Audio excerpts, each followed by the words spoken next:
What's up, YouTube? So today we're doing something a little bit different. I'm doing a massive collaboration project with a bunch of other Psytrance YouTubers. So just to name a couple, we've got Psiger, Collective Intelligence, Mute Productions, Sidedrop, a couple of other ones which I'm going to link in the description as well.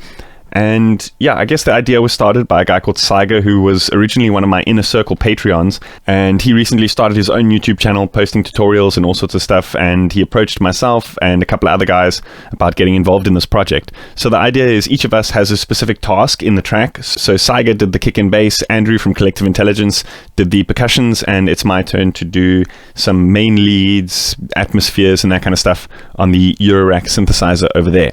So yeah, this is probably going to be the least informative video of the series because I'm just going to be experimenting and all sorts of stuff like that. And I might not be explaining too much because, you know, with the nature of Eurorack synthesis, there's kind of so much going on.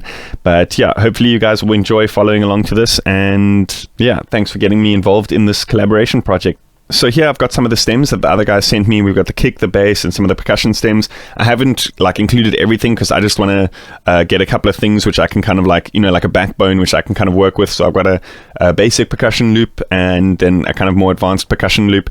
And I'm going to leave it to the person who's arranging the track to kind of like diversify what's where. I'm just going to kind of supply the leads and then they can kind of piece their own project together. So I've got a bunch of MIDIs that I've prepared here. What I'll do is I'll actually just open each one and then you guys can pause if you do want to copy these kind of MIDI progressions. Bear in mind that these are all in the key of C Phrygian, or the C Phrygian mode. So if you do want to transpose that to fit the track that you're going to be working in, I believe this track is G Phrygian. So what we can do is we can go ahead and transpose each of these tracks to fit that specific key. So how we do that is we open up the MIDI modifiers over here and we just go -5. And we can just apply that setting to each of these tracks. So if you're working with hardware synths, now would be the time where you probably want to jump in there and just make sure that they're tuned up and all sorts of stuff like that. So what I want to do is just, highlight one of these notes here. I believe the first note in this MIDI track, I believe this is the root note. So what we can do is then jump over to the synth and just check that everything's in tune over there. So this is the hex inverter mutant brain. This takes the MIDI from my DAW and converts it into CV, gate, and various other things like clock and all sorts of stuff. It's configurable. Very, very useful thing. So remember we kind of looped that single root note from the MIDI in the DAW, and this is now coming out of the channel here. So these correspond with the 4 MIDI channels in the DAW. A would be the first one, etc., etc. So this here, coming out of this channel, is the sort of CV equivalent of the G note. So now what I want to make sure is that what's coming out of this oscillator is actually a G note. Essentially, we're tuning the oscillator. So I've got this little guitar tuner or chromatic tuner thing that I use, just kind of attenuate the signal on the way in. And it tends to work pretty well, much easier and cheaper than and less waste of space in the rack than buying an actual dedicated module for that. So as you can see, it's currently out of tune. So we can use the frequency knob to just make sure that what's coming out of there is a G. Cool. Let's just see if we're getting any audio here.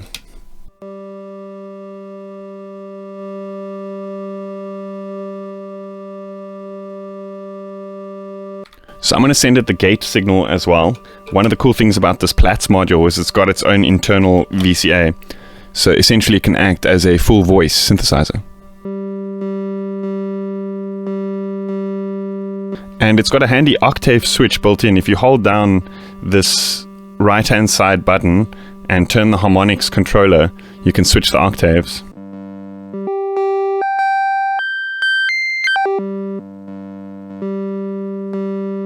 So let's jump back into the DAW and let's make this loop a little bit bigger so we can hear the full melody.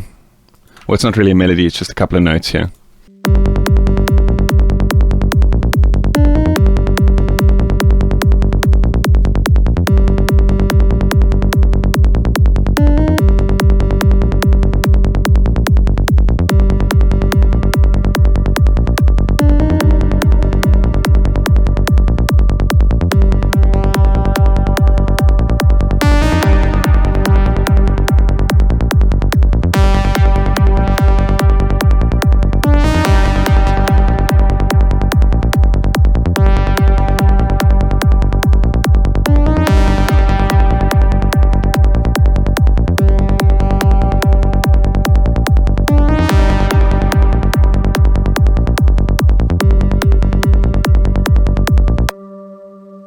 So I want to clock the delay using the clock output from the hex inverter mutant brains, but I'm just going to mult it first using one of these little mults here, just because I know I'm probably going to need the clock again later in the patch. So let's just mult that and then pop into the clock input over here. So now the rates of the delay can be synced. So we can create these like synced delays. We can also maybe modulate this a little bit. Let's just experiment a little bit here.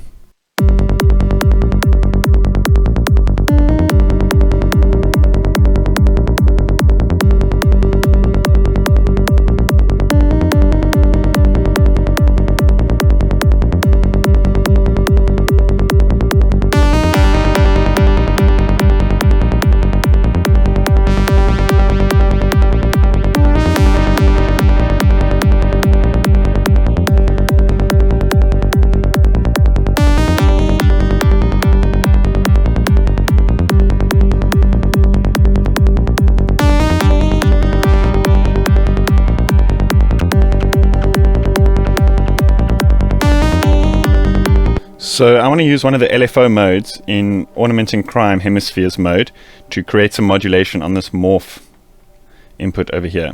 So we'll have to use this input over here, the attenuator, to control the amount of modulation that's applying to the morph.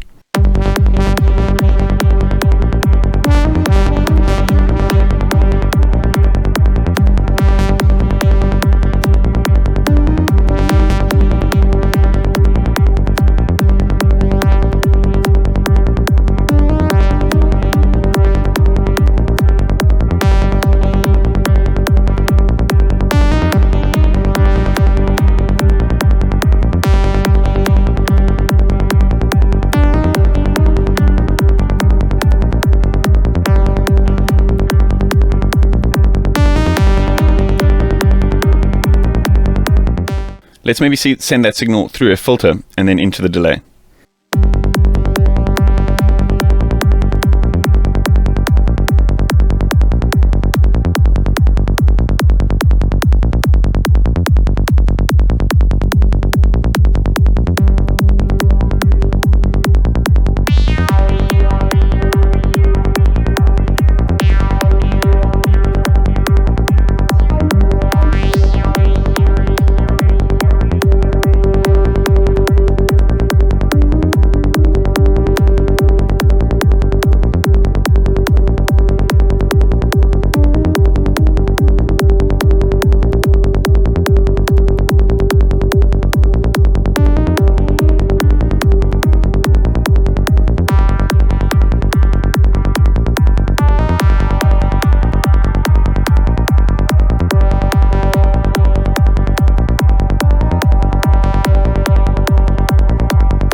I find when using a filter and stuff, you get a bit of a cleaner sound if you then don't use the internal VCA of Platts and then use an external one.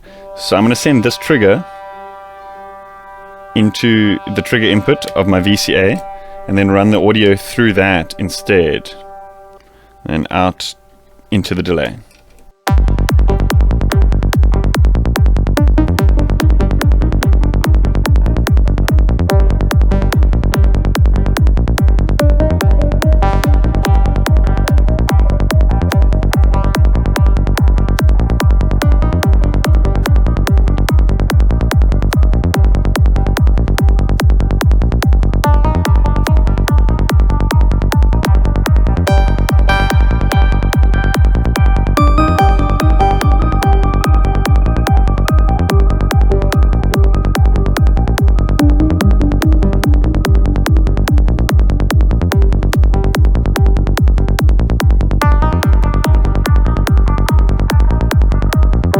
There are several different modes in Platts that we can try, including a formant mode and an FM mode, which are particularly cool.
Okay, so I've recorded a couple of versions of this in. I just want to pop them onto a new track. So I've got a dry and then a wet with like the effects as well.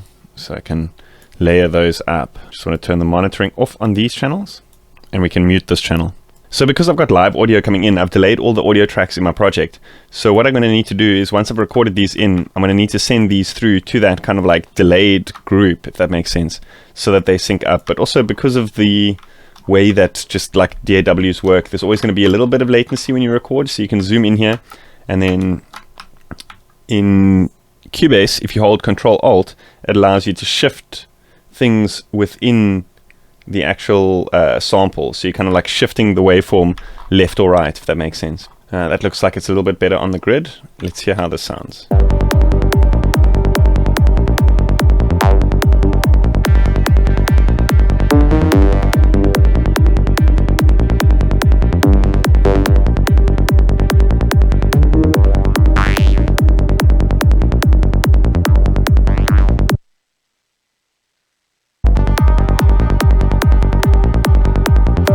So I want to supply them with the dry as well as the wet, but I want this kind of like reverbed granular wet thing, but I also want to create like a delay here. So what we can do is we can use a send channel. So let's go add effects to this one. I want to use color copy. Let's just call this lead 1 delay. And then this we can set to full wet on the mix and then play around with some of these settings here.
Cool, that sounds good. Let's make another lead.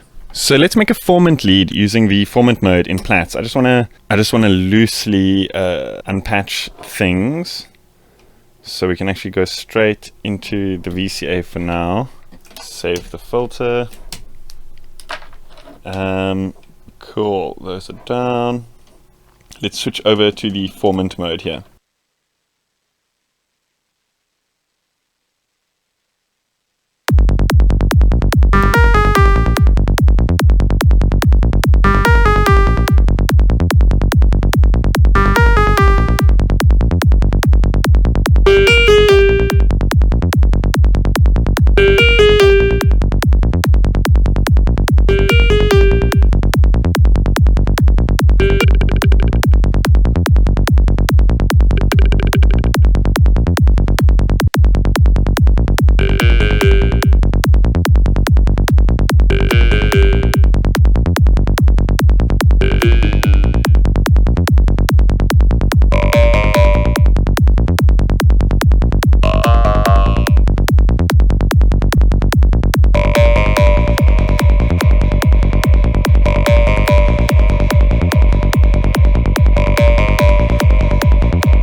So because there's a lot of like random stuff happening there, I actually want to melt the signal and record the dry as well as the wet, so I'm getting like an exact replica of the audio signal, if that makes sense. So I've actually got something here which I use to route a dry signal into my DAW.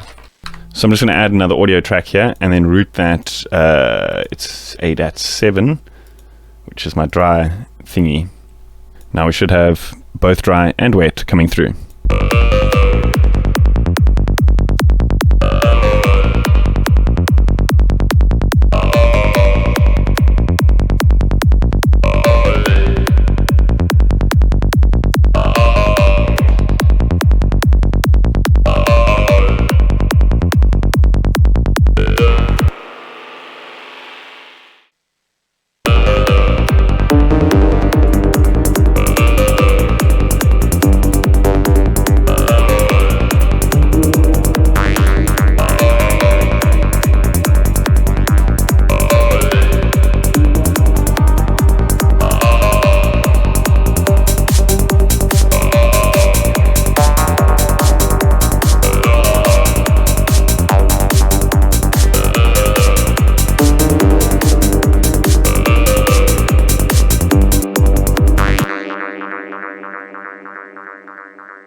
So the next sound I want to create is a phase modulation or FM-like sound using the Mind Phaser. So I've got a single long note that would be a G running into both of these oscillators, and I'm just for now going to run this through a VCA, and we can play with a couple of things, you know, with the routing and stuff once it's once we've got a cool sound coming out of here. So I actually want to just go in there. I want to trigger this or sequence this using the rack, and there's various ways we can do that, but just for now I want to use this probability step sequencer or this Bernoulli gate that's built into the marbles over here. So this should result in a simple sort of sine wave sound, and then we can jump into these parameters in the Mind Phaser and get a cool kind of like PM tone out.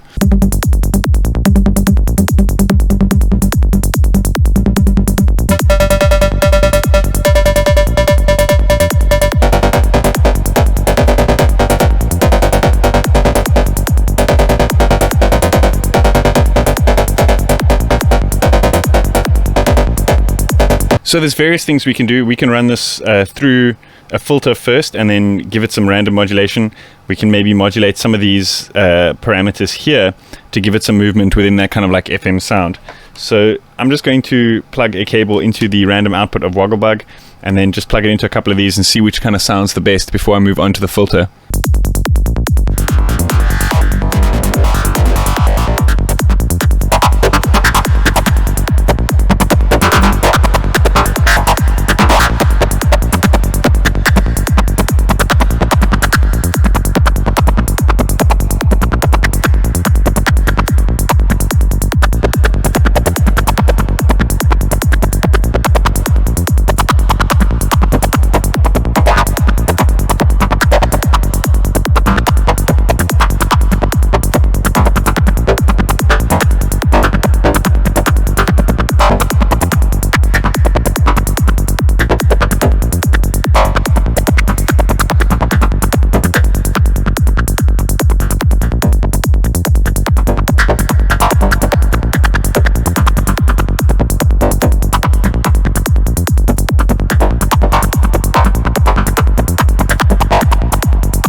So I guess now it's about cherry picking and processing some of these tracks. For example, like here I had the wet and the dry. I think this one could work, like the dry can work as its own kind of synth, whereas the wet kind of has this nice like atmospheric vibe to it, so we can use them as separate instruments. The one as like an atmospheric type of thing. So I'm going to dive in there and play around with these sounds a little bit and see like how much we can extend the usability of each of these sounds we've recorded.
Okay, so that's where I'm going to leave it for today, guys. I'm not sure who's up next, but yeah, like I said, I'm going to post links to everyone who's involved in this collaboration in the description below. So definitely carry on checking out this series. Hope you guys enjoyed that. See you guys next time. Cheers.